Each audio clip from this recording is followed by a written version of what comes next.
ค่อยๆของ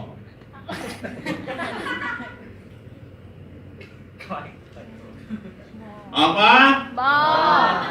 ออกแต่ดำเห็นป่ะพี่สมัยบอกว่าน้ำสีขาวจากของตลาดน่ะเวลาเขาเอาใส่น่ะเวลามันเขาจุ่มเสือลงปั๊บน้ำมันจะดำเพราะว่าจากผงแป้งอยู่แล้วมันดำแล้วมันถือกับเสือเนี่ยมันจะมีความเค็มเมื่อมีความเค็มแล้วมันจะเห็นไห้มันจะเห็นไห้ดำให้น้ำดำเสือเขาบริเบือนมันก็ดำเสียเสือสักครับอีกออกมาได้หลายจะได้วันจีวันผมก็ใส่ได้หลายไปอีกเก่งบ่เอาถอดมาเลยหลายคนมาถอดมาเลยได้มาก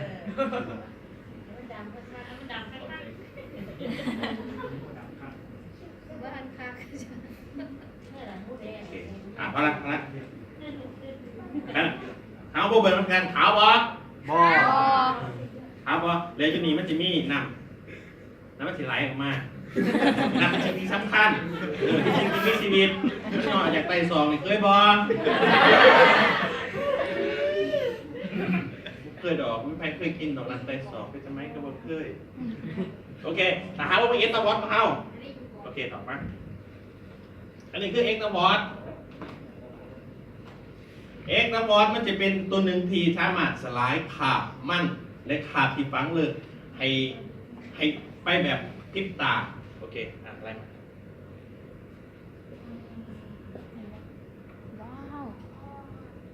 ต่างกันบ่มันจะมองไปทางอื่นเมื่อถึงแล้วมันจะหนีเอาให้คิดเกีย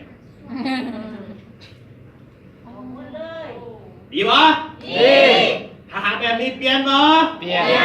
จากตลาดมาเป็นของสุเรียนแล้วได้โบนัสพร้อมได้รางวัลพร้อมมื้อนี้เพิ่นมีรางวัลจำให้ดีบ่ดีบ่ตัวได้ขาวตัวได้ดำสุเรียนขาว แต่หาว่าซับออกสุเรียนซับตัวได้บ่ได้อันนี้คือเป็นเฮาอยากให้ทุกๆคนน่ะเบิ่งว่าส่วนผสมของบริษัทอันนั้นของเอ็กซ์ตวอร์ของบริษัทสุเรียนบ่มีเขาเอิ้น